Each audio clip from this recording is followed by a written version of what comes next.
फलन के को, ताकि हमारा और आपका संबंध बहुत अच्छे से स्थापित हो सके, है ना। साउंड प्रॉब्लम है? क्या हो रहा है साउंड प्रॉब्लम? मतलब आवाज़ जा ही नहीं रही है? आवाज़ नहीं जा रही है? आवाज़ नहीं जा रही है? Okay. T T T T T T T T. ए भैया, आवाज़ नहीं आती है।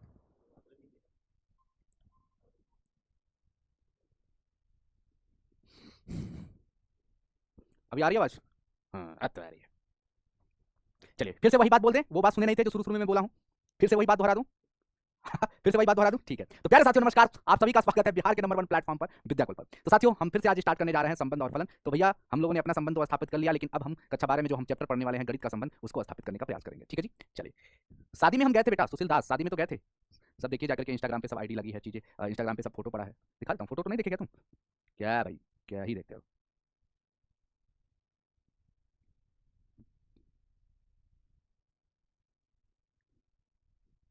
दिख रहा है? दिख रहा है कि नहीं? दिख रहा है? चलिए, हाँ। चलो भाई, तो अध्याय 2 है संबंध और फलन, उस चीज को हम लोग आगे बढ़ाते हुए चलेंगे। रिकैप में हमने कल क्या पढ़ा था? हमने अभी तक पढ़ा था भैया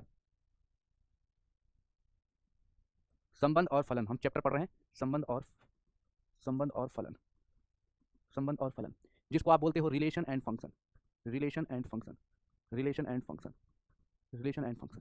ठीक है। अब रिलेशन एंड फंक्शन की बात करूं बेटा, तो रिलेशन एंड फंक्शन की बात करूं तो सबसे पहले हम उसमें पढ़ते हैं, सबसे पहला चीज उसमें पढ़ते हैं, हम लोगों ने पढ़ा कल की क्लास में, वो था क्रमित युग्म। क्या पढ़ा हमने गुरुजी? क्रमित युग्म पढ़ा। गुरुजी हमने क्रमित युग्म पढ़ा, यानी ऑर्डर पेयर क्या होता है वो हमने अच्छे से पढ़ लिया। और इससे रिलेटेड कुछ सवाल तो भी लगाए थे हम लोगों ने, कुछ सवाल भी हमने लगाया था। अच्छा, क्रमित युग्म की समानता भी पढ़े थे। क्रमित क्रमित युग्म, युग्म के समान होने की, के समान, समान होने का, समान होने का शर्त, समान होने का शर्त भी तो देखा था हमने, समान होने का शर्त भी देखा था। ठीक है। तीसरा जो चीज़ था हमने, तीसरा जो है सबसे मोस्ट इंपॉर्टेंट, हमने कार्तीय गुणन पढ़ा। क्या पढ़ा? कार्तीय गुणन पढ़ा। क्या पढ़ा? कार्तीय गुणन पढ़ा। ठीक है जी, डन है। और हमने कहा था कि कार्तीय गुणन को थोड़ा सा और अच्छे से समझाते हुए फिर आगे बढ़ेंगे। ठीक है, कार्तीय गुणन को थोड़ा सा और अच्छे से समझाते हुए फिर आगे बढ़ेंगे। और आई होप आपने कल की क्लास तो देखी ही होगी, कल की क्लास तो देखी ही होगी। कितने लोगों ने कल की क्लास पूरा अच्छे से देखा है, समझ भी आ गया था? चलो ठीक है, तो थोड़ा कार्तीय गुणन को थोड़ा सा प्रकाश डालते हुए आगे बढ़ जाएंगे। ठीक है, कार्तीय गुणन भैया टॉपिक है हमारा, कार्तीय गुणन, कार्तीय गुणन, कार्तीय गुणन जिसको हम बोलते हैं कार्टेशियन प्रोडक्ट। क्या बोलते हैं बेटा? Cartesian product. और मैंने इसका डिफिनेशन वगैरह सब लिखवा दिया था, इसकी परिभाषा क्या होती है कि product of two non empty set is known as Cartesian product, यानी दो किसी भी अरिक्त समुच्चयों का गुणन ही क्या कहलाता है? कार्तीय गुणन कहलाता है। ये चीज एक छोटी सी चीज थी, वो हमने समझ लिया था। और इसको डिनोट किससे करते हैं वो भी हमने आपको बता दिया था कि ए क्रॉस बी से इसे हम क्या करते हैं? डिनोट करते हैं। ए क्रॉस बी से इसे हम डिनोट करते हैं, इसे प्रदर्शित करते हैं। इस तरीके की चीज जो है वो हमने देखी थी। ठीक है, ठीक है भाई। चलिए, अब इस पे एक सवाल हो जाता है, इस पे एक सवाल हो जाता है गुरुजी कि यदि यदि ए बराबर अगर आपको एक समुच्चय दिया है 1, 2, ठीक है, तथा बी बराबर आपको एक समुच्चय दिया गया है, तथा बी बराबर आपको एक समुच्चय दिया गया है ए कामा बी, ठीक है, और आपसे पूछ रहा है कि भैया आप बताओ ए क्रॉस बी क्या होगा, ए क्रॉस बी क्या होगा, या तथा बी क्रॉस ए क्या होगा, दोनों बताओ। बी क्रॉस ए और ए क्रॉस बी दोनों आपको बताना है, दोनों आपको बताना है। चलिए भाई, अगर हम बात करते हैं ए क्रॉस बी की, तो ए क्रॉस बी का मतलब क्या होता है भैया? ए क्रॉस बी का मतलब क्या होता है कि पहला एलिमेंट पहला अवयव, है ना, यानी वन का साथ, वन का पेयर किसके साथ बनेगा? सबसे पहले ए के साथ, फिर वन किसके साथ बनाएगा? बी के साथ, फिर उसके बाद क्या? दो किसके साथ? फिर ए के साथ, और दो किसके साथ गुरुजी? बी के साथ। और ये बन चुका है ए क्रॉस बी। क्या बन चुका है? ए क्रॉस बी बन चुका है। अगर इसी में अगर हम सबसे पहले पूछे भैया गुरुजी कि बी क्रॉस ए क्या होगा, बी क्रॉस ए क्या होगा, तो बस यही जस्ट उल्टा होने लगेगा आप सिस्टम कि ए कामा वन, ए कामा वन, फिर क्या बनेगा? ए कामा टू, ठीक है गुरुजी, फिर उसके बाद B comma one, B comma one, B comma two. ठीक है, तो ये बन चुका है ए क्लास बी और बी क्लास ए, ये दोनों बातें समझ गए। और मुझे लगता है कार्तीय गुणन तो आपको समझ में भी आ गया था। बस एक पॉइंट लिखवाना था जो बहुत ज्यादा इंपॉर्टेंट है, नोट करके लिख लीजिएगा। ये कक्षा 12 में, मतलब ये पीछा तुम्हारा कक्षा 12 तक नहीं छोड़ने वाला है, और कक्षा 12 में इससे एक सवाल आया है, वो भी बिहार बोर्ड में इससे एक सवाल ऑब्जेक्टिव में पूछता ही पूछता है। सोचिए, कक्षा 11 में आप जो पढ़ लिए वो कक्षा 12 में भी पूछता है और पूछा गया है, और वो हूबहू मैं सवाल भी दिखाता हूँ। चलिए, सबसे पहले वो कंसेप्ट पढ़ लेते हैं। आप पहले डालेंगे नोट। क्या डालेंगे गुरुजी? नोट डालेंगे। फिर उसके बाद लिखिए, इसमें मैं पॉइंट लिख रहा हूँ, वो नोट को अच्छे से याद रख लेना है कि यदि यदि एक कोई समुच्चय ए है, उसमें अवयवों की संख्या अगर मान लो पी है, ठीक है, तथा अगर मान लो तथा बी है और एक समुच्चय बी है, उसमें अवयवों की संख्या अगर मान लो क्यू है, तो अगर आपसे कोई पूछ रहा है गुरुजी कि ए क्लास बी में अवयवों की संख्या क्या होगी, ए क्लास बी में अवयवों की संख्या क्या होगी, ए क्लास बी में अवयवों की संख्या क्या होगी, अगर आपसे ये सवाल पूछा जा रहा है तो आप लोगों को याद रखना है कि ए क्लास बी में अवयवों की संख्या जो होती है वो पी क्यू होती है। क्या होती है? पी क्यू होती है। कितने लोगों को ये बात पता थी? कितने लोगों को ये बात पता थी बेटा? कितने लोगों को ये बात पता थी? पी क्यू, कि अगर कोई समुच्चय ए है उसमें अवयवों की संख्या पी है, कोई समुच्चय बी है उसमें अवयवों की संख्या क्यू है, तो ए क्लास बी में अवयवों की संख्या कितनी होती है? बाबू याद रखना है, पी क्यू होती है। ठीक है, अब इस पे एक सवाल हो जाए भैया लल्लू, इस पे एक सवाल हो जाए। सवाल ये है कि यदि यदि ए में अवयवों की संख्या मान लिया 3 है, और ये सवाल बिहार बोर्ड में आया हुआ है, ठीक है, सिंपल है, तो तथा तथा बी में अवयवों की संख्या अगर मान लो 2 दिया गया है, तो भैया पूछ रहा है कि ए क्लास बी में अवयवों की संख्या कितनी होगी, आप लोगों को बताना है। ए क्लास बी में अवयवों की संख्या कितनी होगी ये आपको बताना है। पहला है 2, बी ऑप्शन है 4, सी ऑप्शन है 6, डी ऑप्शन है भैया याद रखना है नन, मतलब कोई नहीं। चलिए बताइए कौन सा ऑप्शन करेक्ट होगा, कौन सा ऑप्शन करेक्ट होगा, कौन सा जो ऑप्शन है एकदम करेक्ट है, सभी लोग सही जवाब देते हैं। देखो ए में अवयवों की संख्या 3 है, बी में अवयवों की संख्या 2 है, तो भैया ए क्रॉस बी में अवयवों की संख्या जो होगी, आप सिंपल सा लॉजिक है, पी क्रॉस क्यू, मतलब ए क्रॉस बी में जो होगा पी की वैल्यू क्या है 3 और क्यू की वैल्यू 2 है, तो 3 दूनी 6। इस सवाल का सही जवाब आपका 6 हो जाएगा, यानी सी ऑप्शन करेक्ट हो जाएगा। ठीक है भाई, तो इस तरह का सवाल आपको 11 में तो देखने को मिल रहे हैं, और ये सीधे क्वेश्चन आपको फिर कक्षा 12 में भी पढ़ने को मिलेंगे, और सीधे सवाल आपको बिहार बोर्ड के एग्जाम में भी मिलेगा। अगर 100 ऑब्जेक्टिव होता है तो एक ऑब्जेक्टिव पक्का है, ये मिलने वाला है। आप जाकर के अभी भी प्रीवियस ईयर का क्वेश्चन उठा ले, 5 साल का, 10 साल का, उसमें ये सवाल जरूर मिल जाएगा। ठीक है जी, चलिए अब आ जाते हैं एग्जाम्पल पर। हम लोग क्या पढ़ रहे थे भैया, हम लोग पढ़ रहे थे, हम लोगों को बोलने गए थे कि भैया आज हम लोग क्या पढ़ने वाले हैं, प्रश्न पढ़ने वाले हैं। प्रश्न पहला उदाहरण, प्रश्न जो है उदाहरण है, उदाहरण है।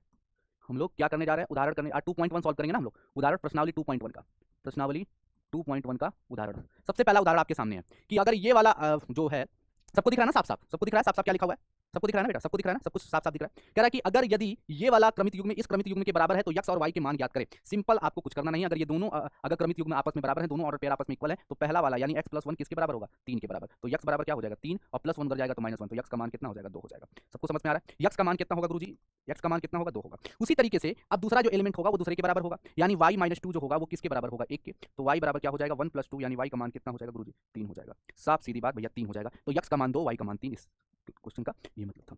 चलिए दूसरा सवाल आपके पास है, दूसरा उदाहरण आपके सामने है, दूसरा उदाहरण सामने है आपके प्रश्नावली प्रश्नावली प्रश्नावली 2.1। पी आपके पास ये दिया गया है, पी आपके पास ये एक समुच्चय दिया गया है, क्यू आपके पास समुच्चय दिया गया है। क्वेश्चन पूछ रहा है पी क्रॉस क्यू बताइए और क्यू क्रॉस पी बताइए, क्या दोनों कार्तीय गुणन समान होंगे। दो सवाल इसमें पूछ रहा है। तो देखो सबसे पहले हम क्या निकालेंगे, सबसे पहला सवाल आपसे पूछा है P cross Q, P cross Q, P cross Q क्या होगा, पी क्रॉस क्यू क्या होगा, ए कामा आर, सबसे पहले क्या होगा ए कामा आर, फिर क्या होगा बी कामा आर होगा, यही तो होगा ए कामा आर, फिर क्या होगा बी कामा आर, फिर क्या होगा सी कामा आर, यही तो होगा सी कामा आर, यही होगा। डन है भैया, सबको पता, ये एक बार ए आर के साथ जाएगा, बी जो है आर के साथ जाएगा, सी जो है आर के साथ जाएगा। ठीक है, चलो अब दूसरा पार्ट हमारा इसमें कह रहा है कि क्यू क्रॉस पी भी बताओ, क्यू क्रॉस पी भी बताओ, क्यू क्रॉस पी क्या होगा, यानी आर कामा ए भी होगा, आर कामा ए भी होगा, आर कामा ए होगा, फिर आर कामा बी होगा, फिर आर कामा सी होगा, बोलो यही होगा। ये हमारे दो सवाल होगा। ठीक है, अब इसके आगे भी सवाल पूछ रहा है क्या दोनों कार्तीय गुणन समान है, क्या ये दोनों कार्तीय गुणन समान है, बताइए। तीसरा सवाल आपसे ये पूछ रहा है क्या पी क्रॉस क्यू जो है क्यू क्रॉस पी के बराबर है, बराबर है या नहीं है, बताइए बराबर है या नहीं है। सभी लोग कमेंट बॉक्स में बता दें बराबर है या नहीं है, सभी लोग बताएं, सभी लोग बताएं, सभी लोग कमेंट बॉक्स में बताएं क्या बराबर है, सभी लोग कमेंट बॉक्स में बताएंगे, सभी लोग कमेंट बॉक्स में बताएंगे कि क्या बराबर है। हम सभी के कमेंट्स देख रहे हैं, सभी के कमेंट्स देख रहे हैं हम, बताइए क्या बराबर है, सही बताइए।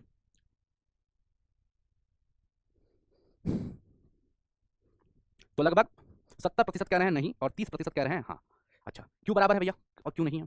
सबसे पहली चीज देखिए, यहाँ ए कामा आर लिखा है, एक्चुअली में देखा जाए तो ठीक है भैया, इसमें भी 3 है, इसमें भी 3 है, लेकिन मुद्दा यहाँ बदल जा रहा है ना, मुद्दा बदल जा रहा है। जैसे मुद्दा के मतलब क्या है कि पहले ये समुच्चय ए में था, मान लो ये समुच्चय पी में था, सपोज दैट ये समुच्चय पी था, ये क्यू था, तो पी समुच्चय एक अलग बात है, क्यू समुच्चय एक अलग बात है। मान लिया इसमें अब यह ए बी सी और क्यू में है आर, तो एक बार पी का संबंध मान लो, पी क्रॉस क्यू अगर तुम खेल रहे हो तो एक बार ए का मार बी का मार सी का मार लिख दिया, ठीक है डन। लेकिन अब जब तुम क्यू क्रॉस पी लिख रहे हो, क्यू क्रॉस पी लिख रहे हो, तो अब ये चीज बदल जा रही है ना, ये इधर चला जा रहा है, ये इधर चला जा रहा है, समुच्चय ही बदल जा रहा है। तो जब समुच्चय बदल जाएगा तो दोनों आपस में बराबर कैसे होंगे, ठीक है, तो दोनों आपस में बराबर नहीं है, इट इज नॉट इक्वल। ठीक है, सब लोग समझ गए, चलो आगे बढ़ जाते हैं। नेक्स्ट सवाल, उदाहरण नंबर 3 आपके पास दिया गया है, उदाहरण नंबर 3 आपके पास दिया गया है और आपको इसे हल करना है, और ये प्रश्नावली 2.1 का है। ठीक है, उदाहरण, ठीक है। चलिए क्या कह रहा है कि मान लीजिए कि ए बराबर दिया है, बी बराबर एक समुच्चय, सी बराबर एक समुच्चय, तो निम्नलिखित यहाँ पे 4 क्वेश्चन दिए गए हैं, इनका मान ज्ञात करना है। सबसे पहला सवाल आपके पास क्या है कि ए क्रॉस बी इंटरसेक्शन सी ज्ञात करना है, यही ज्ञात करना है। तो सबसे पहले आप क्या करोगे, बी इंटरसेक्शन सी देखोगे, बी इंटरसेक्शन सी क्या है, यानी बी और सी में देखिए दोनों में कॉमन क्या है, सभी लोग कमेंट बॉक्स में बताइए बी और सी में कॉमन क्या है, सभी लोग बताइए बी और सी में कॉमन क्या है। गुरुजी बोलोगे सर 4 है, सब लोगों को समझ में आ गया 4 है, बी क्रॉस इंटरसेक्शन सी हो गया, तो ए क्रॉस बी इंटरसेक्शन सी क्या होगा, यही तो पूछ रहा है सवाल, यही तो पूछ रहा है, यही तो पूछ रहा है। ए की वैल्यू क्या है आपके पास, ए का मान 1 2 3 है, और बी क्रॉस सी मतलब बी इंटरसेक्शन सी की वैल्यू क्या है 4 है। अब इसका कह रहा है कि कार्तीय गुणन क्या होगा, इनका कार्तीय गुणन क्या होगा। तो सबसे पहले लिखोगे 1,4, फिर क्या लिखोगे 2,4, फिर क्या लिखोगे फिर 3,4, इसके अलावा कुछ भी नहीं बनने वाला है, और ये आपका सवाल का उत्तर हो जाएगा, पहले सवाल का उत्तर हो चुका है। ठीक है जी, डन है, सब लोगों को समझ में आ गया। अब कहो तो कौन सा सवाल बता दे, दूसरा पहला एकदम सेम है, पहला तीसरा सेम है, इसमें ए बी इंटरसेक्शन सी पूछ रहा था, इसमें बी यूनियन सी, इसमें बी यूनियन सी निकाल लोगे फिर इंटरसेक्शन करोगे। ठीक है, कौन सा बता दूं, दूसरा बता दूं या चौथा बता दूं, बताइए इन दोनों में से कौन सा बता दूं। चलो दूसरा लोग बोल रहे हैं, चलो मैं दूसरा बता दे रहा हूँ। दूसरा सवाल क्या कह रहा है, ए क्रॉस बी और फिर इंटरसेक्शन ए क्रॉस सी पूछ रहा है। तो सबसे पहले आप ये बताओ, सबसे पहले आप ये बताओ ए क्रॉस बी क्या होगा, ए क्रॉस बी क्या होगा, ए क्रॉस बी क्या होगा। ए और बी का क्रॉस मतलब ए और बी का क्रॉस निकालो, यानी 1,3, फिर क्या होगा 1,3 1,4, फिर क्या होगा 2,3 2,4, फिर क्या होगा 3,3 3,4। ठीक है डन है, ए क्रॉस बी हमारे पास निकल गया। उसी तरीके से अब हम निकाल लेंगे ए क्रॉस सी, ए क्रॉस सी, ए और सी में बताइए 1,4 1,5 1,6, 1,4 1,5 1,6, ठीक है 2,4 2,5 2,6, 2,4 2,5 2,6। फिर आगे क्या है, 3 भी है, तो 3,4 3,5 3,6 3,4 3,5 3,6। चलो ये सब निकल गया, ए क्रॉस बी निकल गया, ए क्रॉस सी निकल गया। अब हमें इनका इंटरसेक्शन चाहिए। इंटरसेक्शन का मतलब क्या है, इंटरसेक्शन का मतलब इन दोनों में कॉमन क्या है, ए क्रॉस बी और ए क्रॉस सी में देखिए कॉमन क्या है, इन दोनों में देखिए कॉमन क्या है, इन दोनों में देखिए कॉमन क्या है। देखिए पहला और दूसरा देखिए कैसे कंक्लूडेड है, पहला और दूसरा कैसे मतलब एक दूसरे से कनेक्टेड है, पहला चैप्टर दूसरा चैप्टर। देखिए 1,3 इसमें है, नहीं है, 1,4 है, ठीक है, 2,3 नहीं दिया है, 2,4 है, 1,4 2,4, ठीक है, इसके अलावा और कोई 3,4। तो तुम्हें क्या क्या मिला भैया, सभी लोग बताइएगा। 1,4 2,4 फिर क्या है भैया 3,4, सही है ना। इसके अलावा और कोई संख्या, इसके अलावा और कोई चीज़ जो मिल रहा हो, क्लियर है भैया, डन है भाई, सबको समझ में आ गया, सबको समझ में आ गया। तो ए क्रॉस बी, हाँ, और इंटरसेक्शन ए क्रॉस सी का उत्तर हमारे पास ये चीज़ निकल के आ गया, ठीक है जी, डन है। बाकी का ये वाला सवाल आप कर लेना, 2 सवाल इसमें मैंने करा दिया, 2 सवाल आपका है, ठीक है, 2 सवाल आपका पार्ट है। चलिए 6वां नंबर सवाल देखिए, 6 नंबर सवाल उदाहरण का ही 6 नंबर सवाल, उदाहरण का प्रश्नावली 2.1 का ही उदाहरण, 2.1 का उदाहरण। सवाल कह रहा है कि ए क्रॉस बी बराबर दिया है तो ए और बी के मान ज्ञात करें। तो आप लोगों को याद रखना है कि जो ए क्रॉस बी होता है, ए क्रॉस बी का मतलब क्या होता है, ए क्रॉस बी मतलब ये ए होता है, ये बी होता है, सब लोग मतलब समुच्चय ए होता है, समुच्चय बी होता है। तो जो पहला पहला एलिमेंट होता है वो क्या होता है, ए होता है। तो पहला एलिमेंट क्या है, पी पी एम एम। तो P P P M M, तो जब भी आप समुच्चय में लिखते हैं तो किसी भी दो एलिमेंट को 2 बार नहीं लिखेंगे, एक ही बार लिखेंगे, यानी पी लिखेंगे एम लिखेंगे। दूसरी बात, अब हम यहाँ पे देखते हैं दूसरा एलिमेंट क्या है, क्यू आर, यानी क्यू लिखोगे आर लिखोगे। इससे ये साबित हो गया कि ए जो समुच्चय है वो क्या क्या है, ए समुच्चय क्या है, सभी लोग बताइए, ए समुच्चय क्या है, पी कामा एम है, ठीक है जी, समझ गए। और बी समुच्चय क्या है भैया, बी समुच्चय क्या है, क्यू कामा आर है, बस स्वाहा हो गया। 6वां नंबर सवाल यही पूछ रहा था, ठीक है, क्यू कामा आर, ठीक है, डन है भाई। चलिए अब आ जाइए 2.1 का पहला सवाल, प्रश्नावली पे आ गए हम लोग, ठीक है। प्रश्न नंबर पहला प्रश्नावली 2.1 का, प्रश्नावली 2.1 का पहला सवाल, ठीक है जी। कह रहा है कि अगर ये वाला इसके बराबर है तो x और y का सेम मान पूछ रहा है आपसे, तो आप क्या करोगे। सबसे पहली चीज, ये वाला इसके बराबर है, यानी x बटा 3 प्लस 1 किसके बराबर होगा, 5/3 के बराबर होगा। सिंपल सी बात है, अगर दो क्रमित युग्म आपस में बराबर है तो उसका पहला पहला के बराबर होगा। तो सिंपल सी बात है, x बटा 3 बराबर क्या हो जाएगा, 5/3, ये +1 उधर चला जाएगा, -1 हो जाएगा। तो x बटा 3 बराबर क्या हो जाएगा, 3 कने 3, 5 में से 3 जाएगा तो कितना बचेगा, 2/3। ये 3 से 3 कट जाएगा, x का मान कितना हो जाएगा, 2 हो जाएगा। इस सवाल का सही जवाब, ठीक है जी, इस सवाल का सही जवाब क्या हो जाएगा, 2 हो जाएगा। उसी तरीके से अगर हम देखें तो दूसरा जो होगा दूसरे के बराबर होगा, यानी y - 2/3 जो होगा वो किसके बराबर होगा, 1/3 के। y - 2/3 जो होगा 1/3 के बराबर, तो y बराबर क्या हो जाएगा, 1/3 माइनस जो इधर चलाएगा प्लस 2/3 हो जाएगा। तो y बराबर क्या हो जाएगा, 2 1 3 3/3, यानी कट पिट हो जाएगा, y का मान क्या हो जाएगा, 1 हो जाएगा, y का मान क्या हो जाएगा, 1 हो जाएगा। तो x और y के यहाँ पे दो मान निकल चुके हैं, x का मान 2, y का मान 1 हो गया, ये पूरी तरीके से क्लियर, ठीक है जी। अब यहाँ पे फिर से सवाल है कि समुच्चय ए में 3 अवयव हैं, समुच्चय बी में ये दिया गया है, तो ए क्रॉस बी में अवयवों की संख्या, एकदम सेम सवाल जो अभी नोट्स लिखवाया था ना बेटा, अभी नोट लिखवाया था ना जो कहा था कि बिहार बोर्ड में आता है अक्सर इस सवाल से, यहाँ से बस सेम सवाल है बेटा ये। कितने लोगों का उत्तर आ गया जल्दी से बता दो। प्रश्नावली, क्या लिख दिया मैं, प्रश्नावली, ठीक है, प्रश्नावली 2.1। यदि समुच्चय ए में अवयवों की संख्या 3 है और समुच्चय बी में अवयवों की संख्या भी 3 है, आपको समुच्चय बी में भी क्या है, 3 ही तो है, समुच्चय बी में भी अवयवों की संख्या 3 है, तो भैया पूछ रहा है कि ए क्रॉस बी में अवयवों की संख्या कितनी होगी, 3 क्रॉस 3 यानी 9 हो जाएगा, सिंपल। कितना आसान सा सवाल था, है ना। चलो तीसरा सवाल आपके सामने है, प्रश्न नंबर तीसरा, और प्रश्न नंबर तीसरा जो है वो प्रश्नावली कितने का है, 2.1 का, 2.1 का। जी बराबर दिस, एच बराबर दिस, तो जी क्रॉस एच और एच क्रॉस जी ज्ञात करें। तो सबसे पहले आप क्या करेंगे, जी क्रॉस एच ज्ञात करेंगे, जी क्रॉस एच ज्ञात करेंगे। तो जी क्रॉस एच क्या होगा, यानी 7,5 होगा, सबसे पहले 7,5 होगा, फिर 7,4 होगा, गुरु जी बहुत बढ़िया, 7,5 7,4 फिर 7,2, ठीक है गुरु जी, डन। फिर क्या होगा, 8,5 8,4 8,2 8,5 8,4 8,2, ठीक है जी, डन भैया डन, स्वाहा। तो ये आपका जी क्रॉस एच हो गया। अगर यही पूछ रहा है कि एच क्रॉस जी बताओ, तो एच क्रॉस जी में उल्टा कर दोगे, यानी 5,7 5,7, फिर क्या होगा 5,8, फिर क्या होगा 4,7 4,8, फिर उसके बाद 2,7 2,8 2,7 2,8, कितना होगा, सही है, 1 2 3 4 5 6, 1 2 3 4 5 6, सही है। तो एच क्रॉस जी क्रॉस एच दोनों हमने ज्ञात कर लिया। ये प्रश्न नंबर तीसरा था 2 दशमलव का। देखा, अब मजा आ रहा है गणित में, मजा आ रहा है बेटा, है हो गया, क्लियर है सभी को क्लियर है, मजा आ गया बेटा। एच क्रॉस जी क्रॉस एच पूरा अच्छे से क्लियर हो गया। अब यहाँ पे तीसरा नंबर सवाल आप देखिए, इसमें से बताना, चौथा नंबर, सॉरी, प्रश्न नंबर चौथा जो है प्रश्नावली 2.1 का है, और आपको इसका सवाल आपको बताना है। क्या कह रहा है, कह रहा है निम्नलिखित कथनों में से प्रत्येक सत्य अथवा असत्य है। इस कथन को मतलब सही बनाकर बताना है, हाँ, दिए गए कथन को सही बनाकर लिखिए। पहले बताना है कि ये सत्य लिखा है या असत्य लिखा है। अगर असत्य लिखा है तो उसको सत्य बनाइए, ठीक है। पी बराबर एम कामा एन दिया है, क्यू बराबर एन कामा एम दिया, अरे तो पी क्रॉस क्यू क्या होगा, एम कामा एम, ठीक है, एन कामा एम होना चाहिए ना, यही तो होना चाहिए। लेकिन यहाँ पे क्या लिखा है, एम कामा एन, बस इतना लिख के छोड़ दिया। तो क्या ये जो कथन है ये सत्य है या असत्य है, आप बताइए।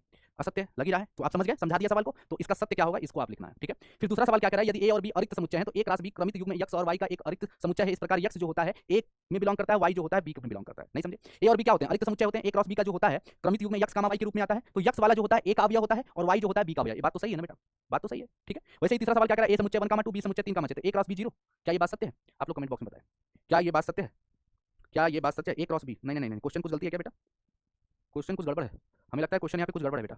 ए क्रॉस बी इंटरसेक्शन फाई होगा और इसका उत्तर फाई लिखा है। क्या यही लिखा है सवाल? हाँ। अब बताइए क्वेश्चन ये है, ए क्रॉस बी इंटरसेक्शन फाई जो है क्या फाई के बराबर है? क्या ये बात बताना है सत्य है या असत्य है? एक समुच्चय ए दिया है, एक समुच्चय बी दिया है, तो बताना है ए क्रॉस बी इंटरसेक्शन फाई क्या फाई के बराबर होगा, या सत्य है या असत्य है। तो सबसे पहले बी इंटरसेक्शन फाई लिखोगे, तो बी इंटरसेक्शन फाई में क्या होता है? फाई होगा। तो क्या ए का जब हम फाई में क्रॉस कराएंगे तो क्या फाई होगा? ये बात सत्य है या असत्य है, ये आपको बताना है। अगर असत्य है तो क्या होगा? ठीक है, तो कर लोगे। इसमें मुश्किल से 3 सवाल और बचे हैं, तो आप लोग ट्राई करना। मैं अगर चाहता तो इसको करवा देता, मैं चाहूँ तो उसको करवा दूं, लेकिन मैं चाहता हूँ आप भी जाकर के घर पे एक बार ट्राई करना, क्योंकि अब इतना जल्दी खत्म कर दूंगा तो कोई मजा नहीं आएगा ना। अरे ये 4.1 लिखा हूँ भाई, ये 2.1 होना चाहिए ना। सब जगह 2.1 लिखा हूँ कि 4.1? अच्छा, इसी में लिखा हूँ। तो भैया मैं ये कह रहा था कि अगर मैं चाहूँ तो पूरा एक्सरसाइज खत्म कर सकते हैं, लेकिन आप जाकर के घर पे एक बार ट्राई करिए, ठीक है ना जी? ट्राई करिए, तो कल खत्म कर देंगे इसको, फिर 2.2 फिर 2.3, बस छोटा सा चैप्टर है ना? डन है जी? बात समझ पा रहे हो? तो सब लोग ट्राई करोगे, 2.1 लगाने का प्रयास करोगे, ये वाला सवाल भी बना लेना और आगे के 3 सवाल और हैं वो भी बना लेना, खत्म हो जाएगा। नहीं आएगा तो कोई दिक्कत नहीं है, बाकी मैं कराऊंगा, है ना? 2.1 कंप्लीट करूंगा मैं कल, 2.1 को कंप्लीट करूंगा और थोड़ा सा हम कल एक छोटे वे में डिस्कशन करेंगे संबंध के बारे में। तो थोड़ा थोड़ा पढ़ते हुए हम लोग आगे बढ़ते हैं, बहुत प्यार से पढ़ते हुए कंप्लीट कर रहे हैं सब चीजों को, ठीक है जी? तो 2 मिनट रिवीजन में भैया आज हमने क्या पढ़ा? प्रश्नावली 2.1 को हमने लगाया गुरुजी। क्या लगाया? प्रश्नावली 2.1 को लगाया और साथ में इसके कुछ उदाहरण भी हमने लगाए, इसके कुछ प्रश्न भी हमने लगाए, इसके प्रश्न लगाए, इसके प्रश्न लगाए और साथ में इसके उदाहरण भी हमने लगाया, इसके उदाहरण भी हमने सॉल्व किए, ठीक है? तो आप लोग घर पे जाकर के इसको ट्राई करिएगा और नेक्स्ट क्लास में हम जब मिल रहे हैं तो नेक्स्ट क्लास में हम जब पढ़ेंगे तो आगे का जो है प्रश्नावली 2.1 ही लगाएंगे, तो कल खत्म कर देंगे प्रश्नावली 2. ठीक है जी? प्रश्नावली 2 कल हम खत्म करेंगे और साथ में एक चीज और पढ़ेंगे, संबंध का छोटा सा एक इंट्रोडक्शन देंगे, क्योंकि हमारा जो चैप्टर है, हमारा जो अध्याय है, पहले उसको पढ़ना जरूरी है भाई, है ना? संबंध क्या होता है, ठीक है? संबंध क्या होता है पहले उसको हम लोग समझेंगे, ठीक है? फिर उसके बाद संबंध से रिलेटेड जो भी सवाल होंगे 2.2 में वो हम लोग परसों लगाएंगे, ठीक है जी? मतलब 2 दिन 3 दिन में हमें लगता है 2 लेक्चर लगेंगे 2.2 में और वैसे ही 2.3 में भी 2 लेक्चर, तो कुल मिला जुला के आपके 5 से 6 लेक्चर में आपका ये दूसरा अध्याय भी नस्ते नाबूद हो जाएगा, समाप्त हो जाएगा, ठीक है जी? डन है? फिर उसके बाद तीसरे अध्याय पे हम लोग मूव कर जाएंगे त्रिकोणमिति पे, ठीक है जी? डन है? डन है भाई? डन है लल्लू? कितने बच्चे हैं क्लास में बेटवा? कितने बच्चे क्लास में? कितने बच्चे हैं क्लास में? कितने बच्चे हैं क्लास में? चलो डन, चलो भाई, तो खत्म करते हैं आज की क्लास यहीं पे, मिलते हैं कल की क्लास में। और कल की क्लास में हम लोग 2 पॉइंट क्या पढ़ने वाले? 2 पॉइंट बता दो 2.1 पढ़ने वाले हैं और साथ में संबंध को समझने वाले हैं, ठीक है जी? Bye bye bye bye bye bye.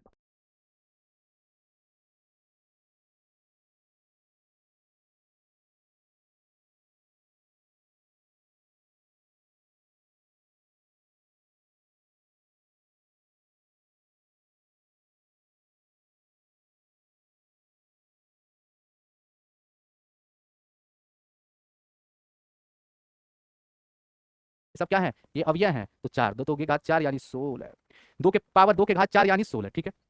ये पहला सवाल, ये दूसरा सवाल। अच्छा, कह रहा है कि इनकी लिस्ट भी बनाइए, इनकी सूची बनाइए, इनकी सूची तैयार करिए। ए क्रॉस बी के उपसमुच्चय कौन कौन से हैं, इनकी सूची तैयार करिए। तो क्या कितने लोग ऐसे हैं जो इसकी सूची तैयार कर सकते हैं? कर सकते हैं, बता सकते हैं? देखिए सबसे पहली चीज जो होगी वो ये होगी, पहले ये देखिए 4 को है तो पहले 8 को लिखो, पहले एक एक का काम तमाम करो, ठीक है? पहले एक एक का काम तमाम करो। 1, 4 इधर गड़बड़ा जा रहा है, 2, 3, ठीक है? ऐसे समझ रहे हो ना? ऐसे फिर 2, 4, 2, 4, ठीक है? ये बन गया, ये 4 बने। अब 2 का पेयर बनाइए। अब क्या करना है? 2 का पेयर बनाना है। 1, 3, 1, 4 1, 3, 1, 4 फिर उसके बाद क्या बनेगा? 1, 3, 2, 3 1, 3, 2, 3 फिर क्या बनेगा? 1, 3, 2, 4 1, 3, 2, 4 ठीक है भैया? समझ गए? समझ गए हम क्या कर रहे हैं? 1, 3 1, 4 1, 3 2, 3 1, 3 2, 4 ठीक है? यानी 1, 3 के साथ सभी का बन गया, ठीक है? अब क्या 1, 4 के साथ 1, 4 1, 3 देखते जाइए किस तरह से बन रहा है। 1, 4 के साथ अब किसका बनेगा? 1, 4 के साथ 1, 3 हो गया। 1, 4 के साथ किसके साथ? 1, 4 के साथ 2, 3 के साथ, ठीक है? फिर 1, 4 का किसके साथ बनेगा भैया? 1, 4 के साथ 2, 4 1, 4 के साथ 2, 4 ठीक है? ये 4 बन गए। कितने बन गए? फिर 1, 4 हो गया 2, 3 अब 2, 3 के साथ स्टार्ट कर दीजिए। 2, 3 1, 3 फिर उसके बाद क्या होगा? 2, 3 1, 4 ठीक है जी? बात समझ पा रहे हो? ऐसे ही तो बनेगा, ऐसे ही तो बनेगा। और ये लगातार इस तरह से अब ये 2 बना लोगे, फिर 3 बनाओगे। 3 का मतलब समझ रहे हो?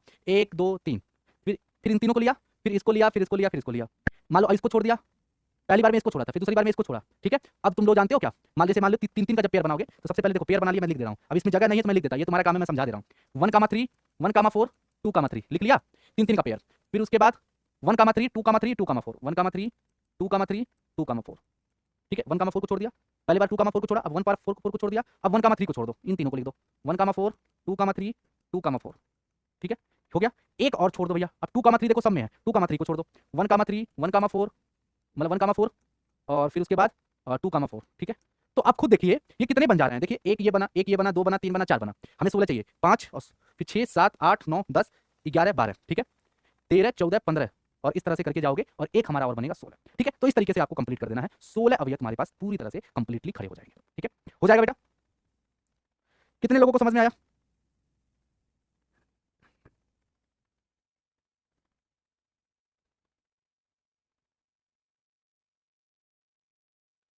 कितने लोगों को समझ में आया? नहीं सर नहीं आया, फिर से बताऊं ये कैसे बन रहा है, फिर से बताऊं? चलो चलो भाई फिर से मैं बता देता हूं, ध्यान सुनो। अच्छा, उपसमुच्चय समझे थे कि नहीं हमसे? जब उपसमुच्चय पढ़ाए थे तो समझे थे कि नहीं समझे थे? नहीं समझे थे? क्या कर रहे थे उस समय? घास छिल रहे थे? हाँ, घास छिल रहे थे? नहीं, फिर से समझाता हूँ। अच्छा रुके, एक नेक्स्ट पेज लेता हूँ। अब देखो ध्यान से, जैसे मान लो ए बराबर एक समुच्चय है, मान लो 1 कामा 2 दिया, इसके उपसमुच्चय क्या क्या होंगे? एक तो एक होगा, एक तो 2 होगा, यही होगा ना? यही होगा, बोलो बोलो बोलो। और एक क्या होगा? 5 भी होगा, एक 5 भी होगा, 5 भी होता है उपसमुच्चय। और अब क्या होगा इसके साथ साथ? इसके साथ साथ 1 कामा 2 भी होगा। यही तो 4 उपसमुच्चय होंगे, यही तो होंगे। तो उसी तरीके से अब तुम्हारे पास जो डाटा है, अब ध्यान सुनना, मैं यहीं पे बता दे रहा हूँ। ठीक है, अब डाटा जो है, अब क्या दिया? 1 3 1 4 2 3 2 4, 1 3 1 4 2 3 2 4, यही है, यही है। तो सबसे पहले क्या होगा? ये सिंगल सिंगल डाटा होंगे, इसके ए क्रॉस बी क्या क्या होंगे? ए क्रॉस बी के उपसमुच्चय क्या होंगे? आप बताइए। अब यहाँ पे एकदम खाली जगह है, अच्छे से लिख दीजिए यहाँ पे चपक के। सबसे पहले क्या लिखोगे? 1 कामा 3, बोलो लिखोगे। फिर क्या लिखोगे? फिर क्या लिखोगे? 1 कामा 4, अलग से एक अलग समुच्चय बन गया उपसमुच्चय। इसके बाद 2 कामा 3, ठीक है, फिर क्या बनेगा? 2 कामा 4, ठीक है, ये 4 बन गया। अब 4 बनने के बाद दो दो का पेयर बनाओ, इन दोनों का। तो ये भी तो हो सकता है कि ये दोनों बस रहे हैं, ये भी तो हो सकता है। टोटल हमें 2 के पावर 4 यानी 16 चाहिए, समझ रहे हो ना? समझ रहे हो? अब 4 चाहिए, यानी 1 कामा 3 1 कामा 4, फिर क्या होगा? 1 कामा 3 2 कामा 3, फिर क्या होगा? 1 कामा 3 2 कामा 4। डन है भैया? सबको समझ में आ रहा है? 1 कामा 3 1 कामा 4, 1 कामा 3 2 कामा 3, 1 कामा 3 2 कामा 4। डन है भाई? अब 1 कामा 4 के साथ साथ क्या क्या बना सकते हो? अब ये देखो, 1 कामा 4, 1 कामा 4 के साथ, अब देखो यहाँ पे वो थोड़ा सा वो मिस्टेक हो गया था, इसको काट देना। 1 कामा 4 के साथ 1 कामा 3 नहीं लिख सकते, पूछो क्यों? क्योंकि 1 कामा 3 1 कामा 4 पहले से लिख चुके हो, किसी भी दो एलिमेंट को बार बार नहीं लिखते हैं, समझ रहे हो ना? एक बार हो चुका है, अब उसके बाद नहीं लिखेंगे। तो 1 कामा 4 1 कामा 3 नहीं लिख सकते। 1 कामा 4 2 कामा 3 कहीं दिख रहा है? नहीं दिख रहा है, उसको लिख लो। 1 कामा 4 2 कामा 3 ये लिख लो भैया। अब देखो 1 कामा 4 के साथ क्या 2 कामा 4 बना है? 1 कामा 4 के साथ क्या 2 कामा 4 बना है? क्या देखो, नहीं बना है, तो उसको भी लिख लो। 1 कामा 4 के साथ 2 कामा 4। डन है? तो अब कितने बन गए? अब देखिए 1 2 3 4 5 6 7 8 9, 9 बन चुके हैं। ठीक है, अब देखिए एक बार 2 कामा 3 के साथ स्टार्ट करिए। 2 कामा 3 1 कामा 3 है 2 कामा 3 1 कामा 4 है, 2 कामा 3 1 कामा 4, 2 कामा 3 1 कामा 4, 2 कामा 3 1 कामा 4 मिला। 2 कामा 3 2 कामा 4 है, कहीं दिख रहा है? 2 कामा 3 2 कामा 4, 2 कामा 3 2 कामा 4, 2 कामा 3 2 कामा 4 नहीं है, तो एक एलिमेंट ये भी बन जाएगा 2 कामा 3 2 कामा 4। समझ गए? अब क्लियर है भैया? तो कितने बन गए? टोटल 10 हो गए, हमें अभी 6 चाहिए। क्या चाहिए? 6 चाहिए। अब देखिए ध्यान से, अब 3 3 वाले का पेयर बनाइए। क्या बनाइए? 3 3 वाले का पेयर। 3 3 वाले में पेयर में क्या क्या बन सकता है? ये पहले ये बनाओ, 1 कामा 3 1 कामा 4 फिर 2 कामा 3। डन है जी? हो गया? फिर अब जानते हो ये शुरू के 3 तुमने बनाए ना, शुरू के 3 बनाए। अब तुम ये बनाओ, ये बनाओ, ये बनाओ, दूसरा का वाला छोड़ दो। ठीक है, तो 1 कामा 3 2 कामा 3 2 कामा 4 बना दिया। अब क्या? 2 और बनेगा। अब क्या बन सकता है? अब देखिए, तुमने इसको छोड़ा था, इसको भी छोड़ दिया था, अब इन तीनों को ले लो। ठीक है, सही रहेगा? सब कुछ आपकी आंखों के सामने हो रहा है गुरुजी। 1 कामा 4 2 कामा 3 2 कामा 4। अब देखो इन तीनों में 2 कामा 3 जरूर होगा। अब 2 कामा 3 को छोड़ दो, अब 2 कामा 3 को छोड़ दो, सबको ले लो। 2 कामा 3 को छोड़ दो, इसको इसको इसको ले लो। यानी अब बन सकता है 1 कामा 3, अब बन सकता है 1 कामा 4 और हो सकता है फिर 2 कामा 4। ठीक है, अब कितने होंगे गिनो एक बार। 1 2 3 4 5 6 7 8 9 10 11 12 13 14। अब 15वां क्या है? 15वां टोटल हो जाएगा एक उपसमुच्चय, खुद का खुद एक उपसमुच्चय होता है, ये भी आपको मैंने बताया हुआ है। तो 1 कामा 3 1 कामा 4 2 कामा 3 2 कामा 4। अब कितने लोग सोच रहे हैं ये तो 15 ही हुआ गुरुजी, एक ठो बच रहा है, और वो एक कौन सा होता है? कोई बताएगा? देखिए कितने लोगों को याद है वो एक कौन सा बच रहा है? हाँ, कितने लोगों को पता? बहुत सही बहुत सही, 5। एक और बच रहा है वो 5। तो टोटल आपके ये 16 कंप्लीट हो चुके हैं। हाँ ठीक है ठीक है ठीक है, छोड़ देता हूँ। ठीक है जी, तो ये टोटल आपके 16 कंप्लीट हो चुके हैं, 2 के घात 4 यानी 16। ठीक है, 9वां नंबर सवाल आपके पास है। यदि ए और बी दो समुच्चय जहां n बराबर 2 है, बी में अवयव की संख्या 2 है, 3 है और उसमें 2 है, और ये दिया है ए क्लास बी में है, तो ए और बी को ज्ञात कीजिए जहां x y z भिन्न भिन्न अवयव हैं। ठीक है, अब यहाँ पे देखिए ये x है, ये y है, ये z है, तो ए और बी के अवयव तुमको ज्ञात करना है, ए और बी के अवयव ज्ञात करना है। तो सिंपल ए और बी के अवयव क्या होंगे? ऐसे ही समझ लेते हैं। ए के अवयव क्या होंगे? ए के अवयव क्या होंगे? पहले पहले वाले एलिमेंट यानी x y और z होगा, और बी के अवयव क्या होंगे? सिंपल सी बात है यार, 1 2 1 2 यानी 1 2 1 कामा 2 ही होगा, बस यही तो होगा। एक ए और बी ज्ञात करना था, बस सिंपल है, सिंपल है भैया। ए और बी के अवयव ज्ञात करने थे और वो हमने ज्ञात कर लिए। ठीक है, किसी को यहाँ तक किसी को कोई दिक्कत कोई समस्या? कोनो दुख कोनो दर्द? कोनो दुख कोनो दर्द भैया? 10वां नंबर सवाल देख लीजिए कि ए क्रॉस ए में 9 अवयव हैं जिनमें -1 0 तथा 0 और 1 है भी है, तो समुच्चय ए ज्ञात कीजिए कि ए क्रॉस ए के शेष अवयव भी ज्ञात कीजिए। दो सवाल आपसे पूछ रहा है, दो सवाल पूछ रहा है, दो सवाल आपसे पूछ रहा है। तो ये प्रश्न नंबर 10 है, प्रश्नावली 2.1 का, प्रश्नावली 2.1 का आपका 10 नंबर सवाल। ठीक है, अब एक बात बताओ बाबू कुलीन, आप खुद सोचो, ए क्रॉस ए में कह रहा है कि 9 अवयव है, ठीक है, जिनमें -1 0 और 1 भी है, -1 भी है, 0 भी है और 0 और 1 भी है, ये भी शामिल है। तो ए वाला समुच्चय क्या होगा? खुद तुम दिमाग लगाओ, जो पहला पहला एलिमेंट होता है वो ए होगा, और ए क्रॉस ए में 9 अवयव हैं, तो ए वाले में अच्छा पिछला जो बी समुच्चय है वो भी ए है, तो खुद दिमाग लगाइए बी और ए क्या होंगे? क्या होंगे बताइए? ये बताइए क्या होगा? सिंपल सी बात है कि ए क्रॉस ए में कह रहा है कि 9 अवयव हैं और उन 9 अवयव में से ये भी पेयर्स हैं, तो पहला एलिमेंट ए होता है, दूसरा बी होता है, तो यहाँ तो ए भी ए है, बी भी ए है, तो काहे का ना चिंता लेना, यानी ए बराबर क्या क्या होंगे, समुच्चय ए पूछ रहा है, सबसे पहले समुच्चय ए क्या होगा, -1 0 और 1 होगा, -1 0 और 1 होगा। और आपसे सवाल क्या पूछ रहा था, दूसरा सवाल आपसे पूछ रहा था कि ए क्रॉस ए ज्ञात करिए, जो कि अभी हमने आपको निकालना सिखाया था, तो -0 और 1, अब ये आपको घर पे करना होगा, इतना छोड़ करके हम यहीं पे लीला समाप्त करते हैं। तो इसका आपको उत्तर आपको खुद लिखना पड़ेगा। अब इतना सवाल करने के बाद मैं उम्मीद करता हूं कि ये वाला सवाल तो आप कंप्लीट कर ले जाओगे, ठीक है जी। ए समुच्चय ये दिया है तो ए क्रॉस ए आपको करना है, ठीक है, ठीक है जी। चलिए, तो 2 मिनट रिवीजन में भैया आज हमने प्रश्नावली 2.1 को पूरी तरह से नस्ते नाबूद कर दिया है गुरुजी। प्रश्नावली 2.1 पूरी तरह से कंप्लीट हो चुका है, ठीक है जी। अब हम नेक्स्ट क्लास में जो पढ़ने वाले हैं वो हम संबंध को पढ़ने वाले हैं। नेक्स्ट क्लास में हम संबंध के बारे में समझेंगे कि क्या होता है रिलेशन, क्या होता है रिलेशन, गणित का रिलेशन कैसा क्या होता है, इसके बीच के क्या संबंध होते हैं, कैसे समझेंगे इनको, अब अगली क्लास में इनको हम देखते हैं। तब तक के लिए bye bye, thank you very much, alert हो चुका है, लव यू भाई, बाय बाय।